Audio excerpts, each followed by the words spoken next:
Hey, hey. Gonna go live.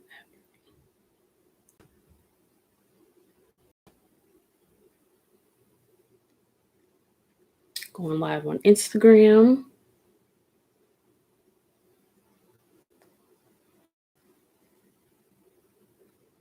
Here we go.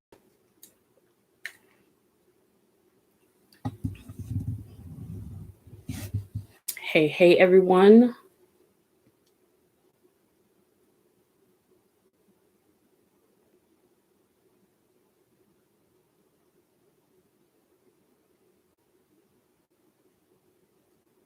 Trying to set up, make sure I can see when people come in and also comments.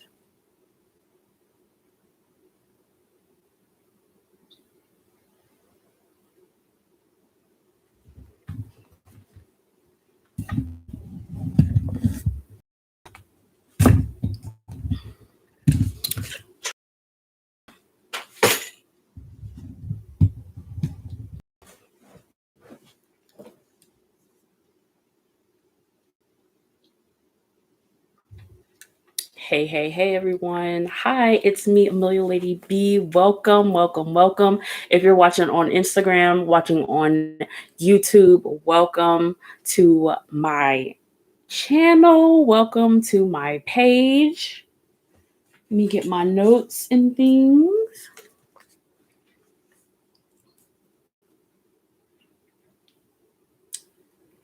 And welcome to all my replay viewers. I hope I'll be able to see comments this time, because one time I did a video when I did my last live. There were comments, but I did not see the comments. So I hope we will be able to see the comments this time. All right, I'm going to get right into it. So I'm going to be talking about surgical menopause, like duh. I'm going to talk about surgical menopause and menopause, and managing it, why it was such a, I want to say, like, I had no clue what I was getting myself into when I had my radical hysterectomy. So for those of you who do not know me, my name is Amelia Lady B. I had a condition called endometriosis back when I was younger. I started my menstrual when I was 9 years old. And from that point on, I have always had horrible period cramps. I have had a lot of pain, and not just painful menstruals. It was just pain in my body consistently, chronic pain. I would get sick, vomiting, lost some weight. It was just a lot going on. I had multiple surgeries, and one surgery led to me having a radical hysterectomy. Radical hysterectomy is when everything is removed. I had my ovaries removed. I had my ovaries for fallopian tubes. Uterus was removed. I even had partial vagina removed. So this brought me into surgical menopause. And so, sorry about that. This brought me into surgical menopause. And I wasn't really told what I would be expecting going into surgical menopause. So literally, when we think about menopause, I don't know about you, but for me, when I thought about menopause, all I thought was hot flashes. Like, that is just it. Literally, you hear older people talking, and literally that's all you hear. You hear, oh my gosh, hot flashes. Wait until you experience the change, baby, because like this is something else. And so so I only equated it to hot flashes. So here I am. I had my radical hysterectomy at the age of 33.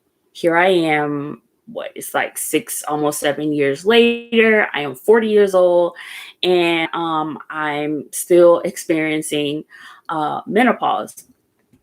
And so with that, over the years, I have learned that surgical menopause, or menopause in general, is not just hot flashes, okay? Um, it's like, so I was just thinking the other day, I was like, yo, actually not even just the other day. I thought about this from the first onset of my menopausal symptoms. I was like, I went through 20 plus years of endometriosis and pain. Okay. And then I have this radical hysterectomy. My doctor's like, again, hysterectomy is not a cure for endometriosis, for those who do not know. But I had to have the hysterectomy because it would have affected my quality of life. And so a lot of different things were happening in my body. So my doctor recommended that I have the hysterectomy because of my quality of life. So I have the hysterectomy, and I'm just, I was just like, I went through that, and now I'm dealing with this foolery, and I'm just like, yo, like, really? All of this? All of this? So let me tell you why I like to talk about surgical menopause and menopause, and I really love to also discuss it too with women who are even younger than myself, who are in their 30s, even women who are in their 20s. Because believe it or not, there are women in their 20s and even teenagers who are going through surgical menopause because they've had a hysterectomy due to a plethora of things, not just endo, but also fibroids, uterine fibroids, cysts, um, uh, PCOS, which is polycystic ovarian syndrome, and cancer, all different types of cancers. And so these are young women who are managing and trying to go through life with this, and they're gonna be dealing with this for quite some time. And so I always find it very important to discuss menopause with women of all ages, because we're going to meet that we're going to meet menopause at some point in our lives, right? So whether it be through medically or if it's natural. And so a lot of times we think, oh, because I'm in my 20s, because I'm in my 30s, I don't need to hear about menopause. I don't need to know about menopause. But it's very important for you to learn about menopause now, so that when you get to that stage in your life, that it can be a little easier for you. Like, things won't kind of like be so abrupt and kind of like scare you. um because honestly, the first symptom I felt was the hot flashes. That was the very first symptom I had of menopause. um and I had that in the hospital. um I'm gonna progress through the years, through these 6 years. I then started experiencing um insomnia, brain fog, which you can kind of tell now because I'm trying to like think. Brain fog. Also, you can experience hair loss or hair thinning, dryness of my skin. Now, I definitely feel dryness. I have dry skin, and I previously did not have dry skin. So dry skin, vaginal dryness. You can experience vaginal prolapse. And I'm really speaking more so about the surgical menopause versus menopause. Now, you can experience a lot of these things as well. I don't think it comes as abruptly for some as it does for women who are in surgical menopause. So the difference between the two is the gradual progression of menopause would be, you're going into menopause in a natural sense. So you'll go through perimenopause, and then you're going through menopause, and it's like that. I'm trying to see. I don't know if you guys are in comments or not, because I don't see comments. So forgive me if you are typing comments and I don't know that you are. Instagram has completely changed since I have been on here. So yeah, I'm sorry. All right. So the progression is menopause. So you're going through perimenopause, you'll go through perimenopause and then go into menopause, and that's a progression. It's natural. You still have all of your reproductive organs, and your period changes, which takes you into your period of change until it's non-existent and you go into menopause, right? So surgical menopause is abrupt because once your ovaries are removed, you have your hormones are you then are depleted of your hormones. Your hormone levels begin to go wonky. You're depleted of most of them because our ovaries harvest our estrogen and other hormones. So because of that, we go into menopause immediately, and various symptoms happen. If not within the first month, it will happen. These happen progressively. So as I was mentioning, vaginal prolapse is very common for women who have hysterectomies because we don't have anything holding like the bladder and things like that. So if you're experiencing constipation, which can happen during menopause, constipation, and so that will cause vaginal prolapse when your bladder or vagina it falls. It falls. Okay. So other symptoms could be, like I said, dry vagina, vaginal dryness, dry skin, anxiety, depression, feelings of doom. I know when I was in the hospital and when I came out of the hospital, it was like I felt claustrophobic in a way. And I felt like something bad was happening to me or going to happen to me. And it was like it was like a heaviness. It was very heavy depression, very heavy anxiety that I felt. There's so many different other things that happen to women who are experiencing menopause. And so I'm still trying to see if there are any comments. I really am sorry, guys. So I'm going to go into my tips because I don't want to prolong this any further. So some tips that I have used over the years because I really want everyone, as kind of like, I don't want to say horrific. Well, we went through trauma.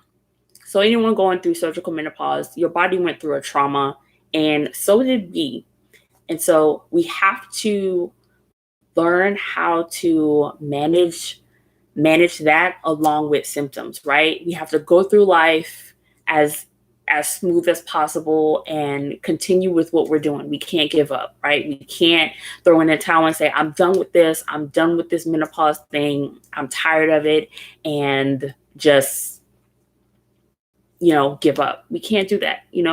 Obviously our bodies have been through something before. And so we're warriors.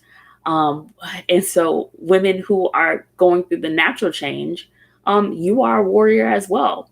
So recently over my break, I had to think about what menopause meant to me, or what does it mean to me now, because before it was very, not to say that the feeling hasn't gone away, but for me, it was like the worst thing to have happened to me. One of the worst things that have happened to me.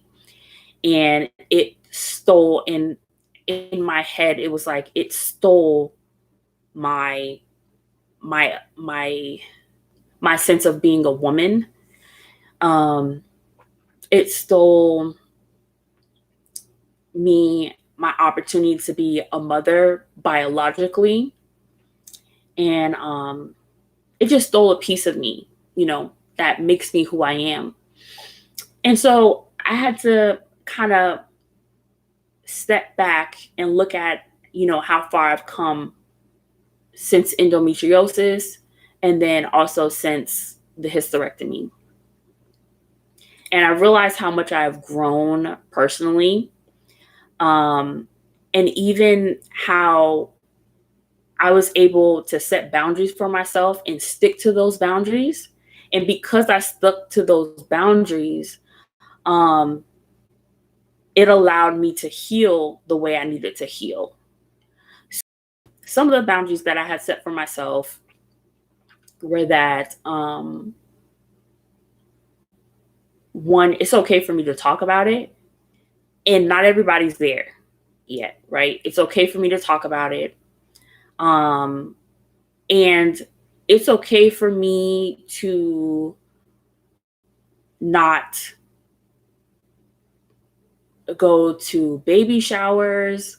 It's okay for me um, to step away when I hear people having conversations about having children or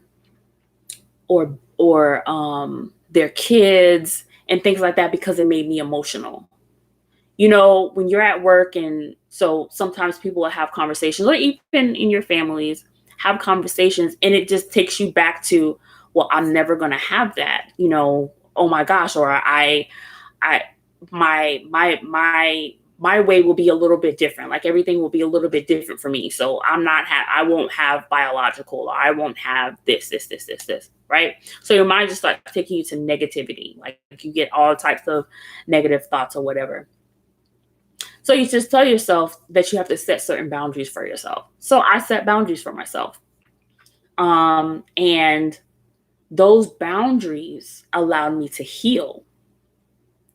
And what I mean by that is, like, now I don't have such anxiety around being around children, right? I don't have that anxiety anymore. Again, I do still separate, and I'm still like, you know, I won't attend baby showers. That's just way too emotional for me. But I don't have certain anxieties anymore. Also, I looked at it as, you know, I am still a woman. um, and although my uterus is gone and all my ovaries and things like that, my reproductive system is gone. I am still a woman, and I am such a warrior because of everything that I have been through. And so that's kind of what I want to share with you and tell you to kind of put yourself to think about your situation in that sense. Whatever it is that you went through prior to your hysterectomy, to your radical hysterectomy or your partial hysterectomy, your body has been through a lot over the years, and you have been through a lot over the years, and it's okay. It's okay for you to feel angry. It's okay for you to feel like, you know,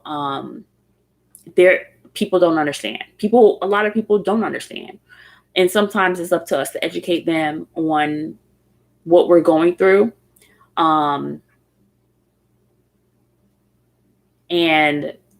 for those people around you who are really there for you, they will understand, and they will respect your boundaries and not feel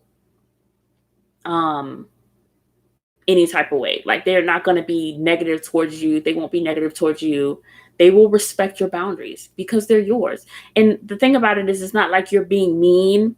It's not like you're being insensitive to them. It's just that you're not ready to participate in certain things. You're not ready to have certain conversations.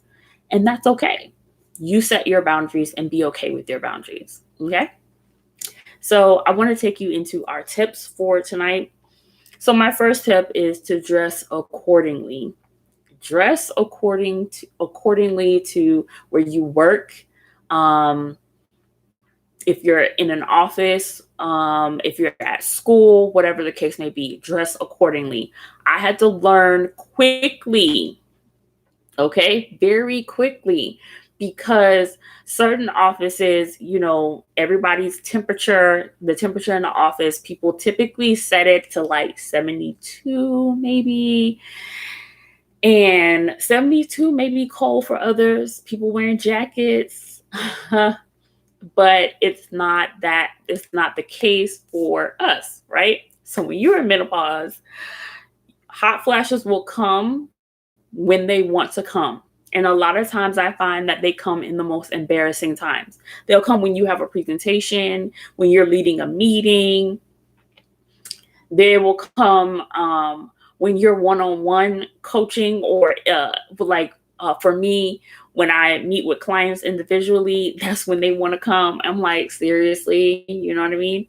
So you want to dress accordingly. So find cool outfits to wear. My go-to is anything sleeveless. So when I go out, wherever it may be, I wear anything sleeveless.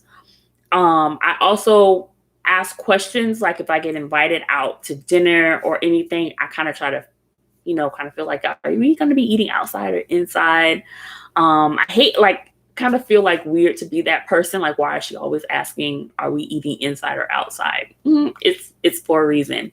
And so, the best bet to do though is to just dress with no sleeves, something with no sleeves, something that's very light. I live in South Florida, so I have to wear light clothing.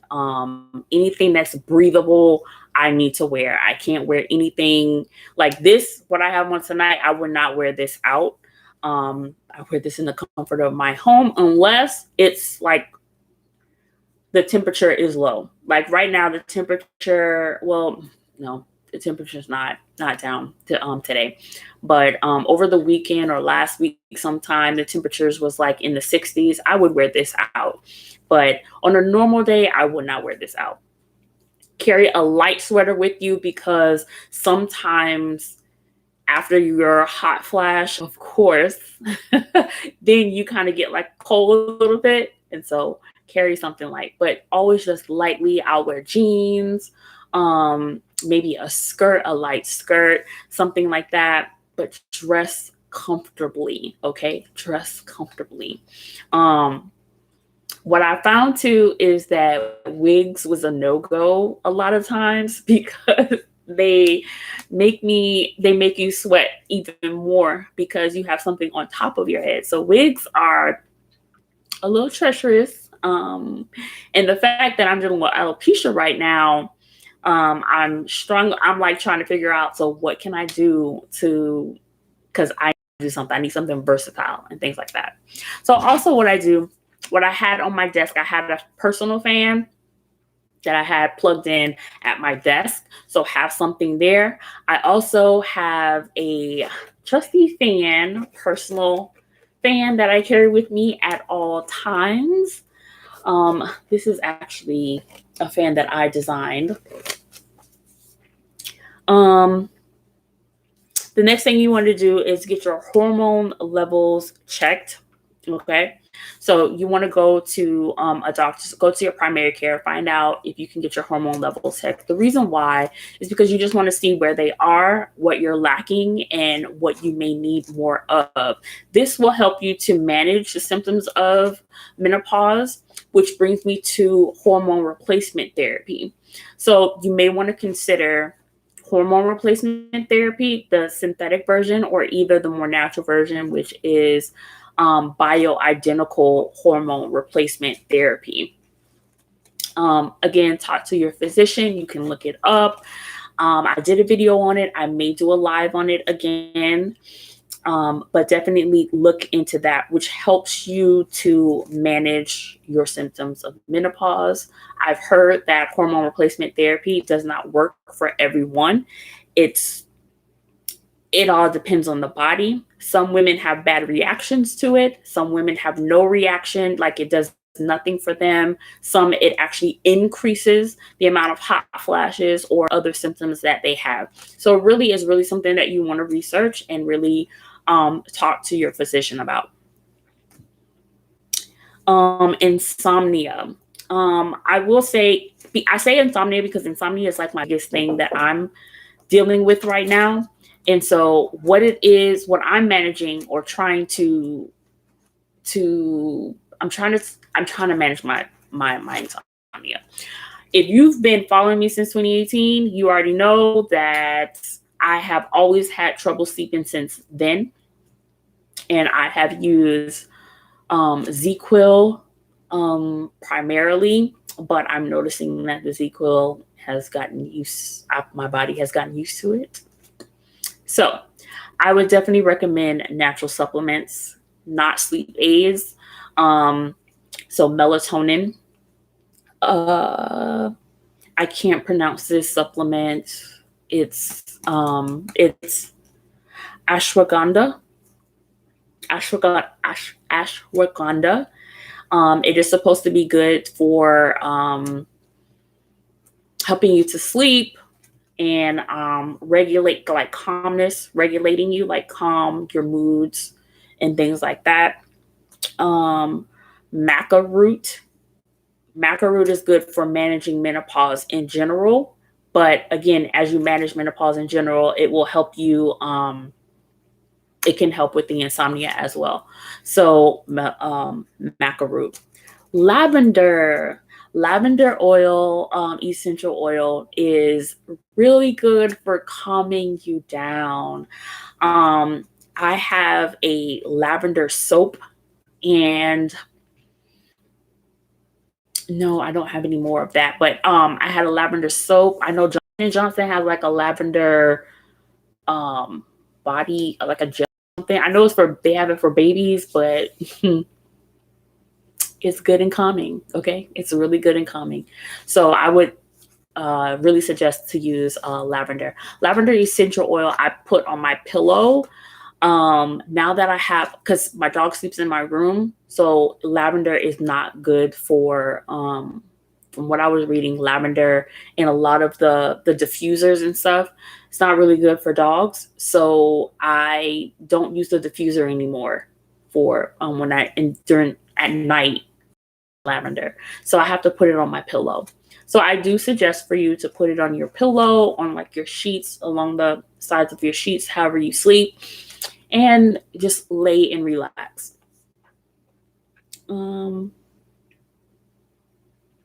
Next thing is mood, brain fog, things like that. Again, the ashwagandha. I hope I'm pronouncing that right. Ashwagandha. Also, exercise. Exercise is really good for just getting the body in motion. I'm not a fitness guru or anything like that. I don't specialize in fitness, but I exercise. I try to exercise daily. I started a new routine where I'm waking up at 5 a.m. and exercising for 30 minutes. Sometimes at the end of the day, I may do another 30 minutes of a workout as well. So, or a walk or something like that. Well, I walk every day because I have to walk my dog, which is a good thing. So I have to walk my dog, but I also do more of like full body workout in the evening. In the morning, it may be just like treadmill or the elliptical, something like that, just to wake me up. What it does is it does help with how it helps with my mood. It helps with my mood because I'm getting started earlier. I can it's almost like I can kind of control my morning in a way. I can control my day. I pray in the morning as well. And do Bible study early. So I do like a devotional. So which is really, really good because it gets me in a more positive mood. And so it gets me through my day. I also take breaks throughout my day as well, small 10 to 15 minutes. But it does help with my mood. It does help with, I'm eating fruits in the morning. So that's another thing with your diet as well. So it's working out, but it's also what you eat. So in the morning, I have fruits. I try to eat as much fruits as I can to kind of fill me up. I'm increasing my amount of fruits that I eat so that it'll carry me through to lunch. So I'll have my fruit, and I may have like a small breakfast, and that may consist of like egg whites and maybe like turkey sausage or something like that. But definitely egg whites. It might be mushrooms. I might do mushrooms, tomatoes, and onions or something like that. So that'd be like my small breakfast. But definitely that. For women who are, for all women, like I said before, we're all going to experience the change at some point in our lives, the change naturally or either surgical menopause. And it's all about acceptance. And I noticed that a lot of women kind of hate or don't even want to accept menopause. It's like, oh my God, no, I'm not in menopause. I don't want to be in menopause. It means that I'm old. It just means that my life is over. Your life is not over. You're not old because you're in menopause. Because like I said before, listen, I was 33. Now I'm 40. I'm not old. Okay. So just it's accepting the change and kind of take those tips that I mentioned before, as far as just understanding who you are as a woman and embracing who you are as a woman is our next phase of life. It's, that maturity, it's more wisdom. And what I find too is, I don't know if this is a good thing or a bad thing, but it brings a lot more sass, okay? Because since like I was a little, spicy before, but now, y'all, like you know, I be a little spicy. I can get a little snippy or whatnot. And it's a good and bad thing. It's a good and bad thing. But I'm controlling it. I'm doing a lot better. A lot better. I used to be real bad, but I'm doing a lot better. I've learned to manage it. But I accept this phase of my life. I accept this. I have to accept this and embrace it for the woman that I am and the woman I'm going to become. And also, I take this too for me. I'm taking this and I'm like, I'm educating other people. I hope I'm helping other people through this. And, I'll be coaching women in, not just because you're in surgical menopause, but, through what I've experienced over the years has allowed me to gain knowledge, to gain wisdom. And so to coach other women on this. So the next thing is, so for any woman who's managing it, talk to women in your life, talk to family, talk to friends, or to aunties, grandmas, your mom, or any woman in your life who has experienced menopause, is going through menopause right now, just to kind of get a feel for what it's like for those of you who are not in menopause, for women who are in their 20s, women who are in their 30s. Start making it normal and okay to start talking about our bodies. Talk about your menstrual cycles, talk about menopause. It's okay, because we all need to know what's happening with our bodies, because we're all going to be experiencing it. Why are you going to have me out here, experiencing something or get some type of symptom or whatever, and you be like, what in the world? And your mom's like, girl, calm down. That's just menopause. And you be like, well, why you ain't tell me though? So make it normal in your family. Make it normal for you. Talk about it. Find out some information on what others have experienced. And maybe it gives you an idea too on what you might experience. It's not the same for surgical menopause, but for those who will probably go through the change, it's really good to kind of find out what have the women in your life, in your family, have they experienced with menopause. Talk to your daughter. Talk to your doctor as far as what to expect from menopause. They can give you that insight as well. Also, too, when you go to check your hormone levels, I recommend that as well, just to see. Which brings me to going to a fertility doctor. I wish I had known that I should have went to like a fertility doctor in my 20s when I first found out I had endometriosis, just to kind of get an idea of my hormones and my egg. You definitely, if you are in your 30s, and even in your 40s, go to a fertility doctor to find out where you are. What are your chances of having a child? Not just the gynecologist. So your gynecologist is not going to do that. Go to a fertility doctor. So on top of the gyno, yes, go to a fertility doctor. That way you'll be able to answer those questions. You'll be able to like see what those chances are. Also discuss freezing your eggs for women who are in your 30s and even 40s, freezing your eggs, things like that. These are conversations you need to have. The next and last thing, start taking your health and quality of life seriously. Start taking your health and quality of life seriously. When you're in your 20s and your 30s, you're kind of like, oh my gosh, I'm good. I'm living my best life. You're eating what you want. You're doing whatever. You're just living, right? When in fact, it's time to start taking your body seriously, because you're going to hit your mid 30s and your 40s and you're going to be like, what the heck? What just happened? Like, I can't lose this weight. Like, and then you're going to be like, what's happening down there? What's my vagina doing? Like, what's happening? Your menstrual cycles are going to change.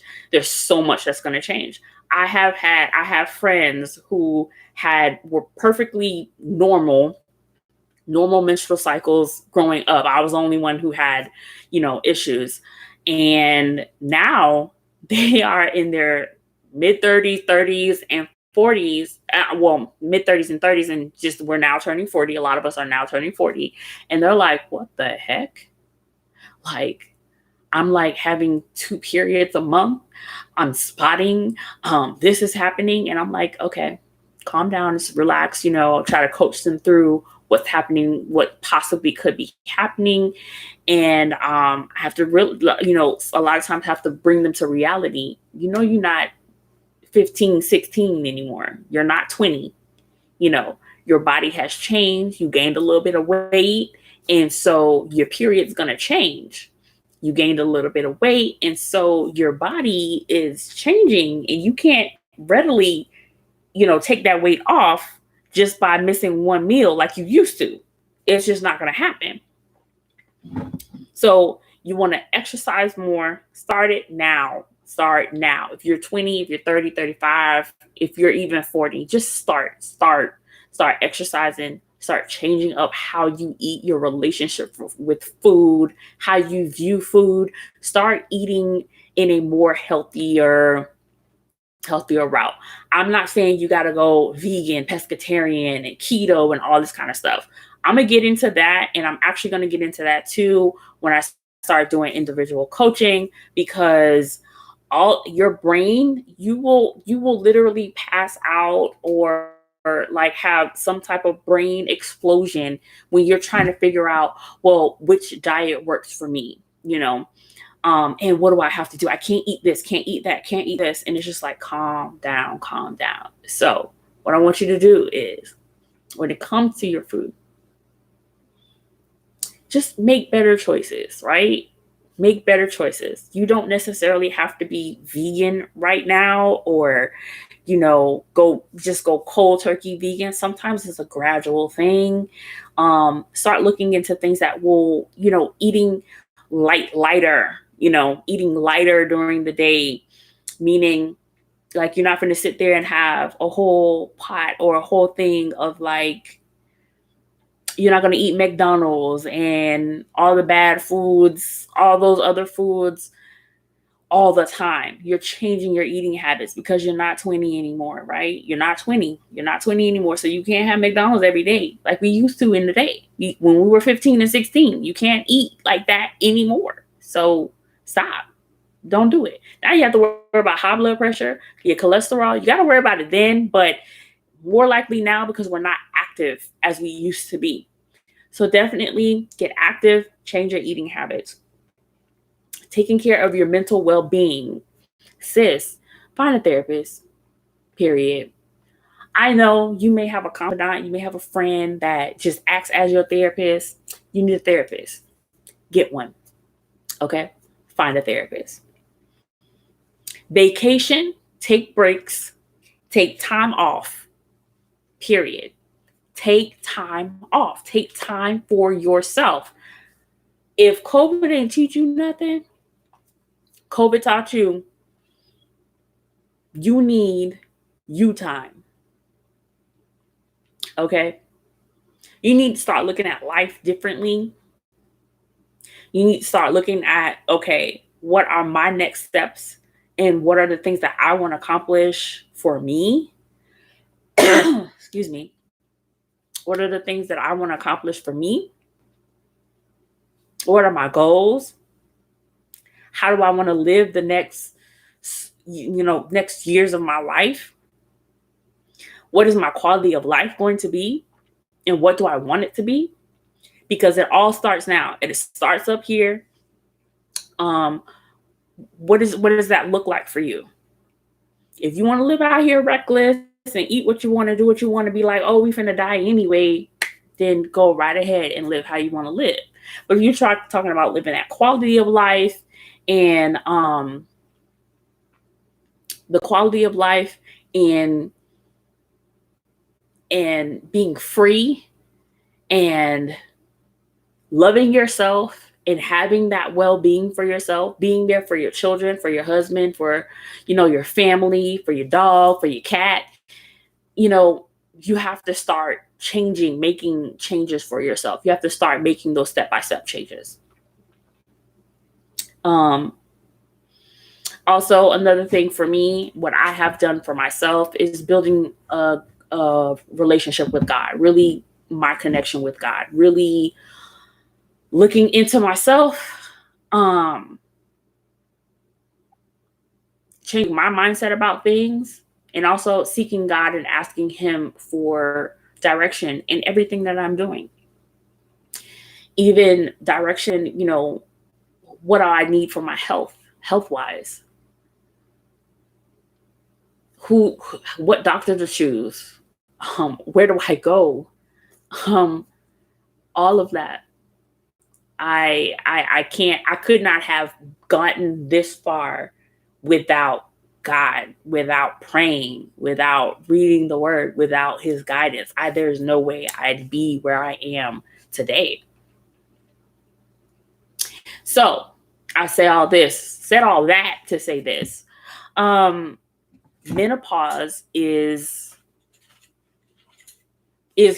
here, and it's going to be here, and it is what it is, but we have to make the best out of what we're given, right? We have to make the best out of it. And so I hope these tips have helped you. I hope you will be able to look at menopause in a different way. And I hope that you're able to make the changes that you want to make to live your best life, okay? To do you and to be happy. It's a struggle. I'm not going to say it's easy, because it ain't easy, because I'm telling you, at night when I'm laying in my bed and everybody else sleep, including my dog sleep, and I'm still awake looking at the clock, I get frustrated. I'm like, God, please help me through this, please. Like, I don't know what to do. Like, I'm trying everything, and sometimes this works and sometimes it doesn't work. And so it's just, you got to get through it. I keep pushing, I keep going through it. I keep pushing myself to get to where I would like to be, however it goes. I do plan to see a hormone doctor so that I can look to see if I want to be on bioidentical hormone replacement therapy. Really strongly considering it, because I need a quality of life, and not getting sleep is not it. Okay. I do find that the exercise has helped me a lot with sleeping, so you may want to consider that as well. So definitely, I'm here And I am going to be sharing even more tips. I am going to be sharing my experience with menopause. I am going to be talking about nutrition. I am going to be talking about just about living your best, living for your life, living for your best, living your best life, living your best life. I am going to be opening up coaching in January. So if you are looking or would like me to be your coach, your lifestyle coach, let me know.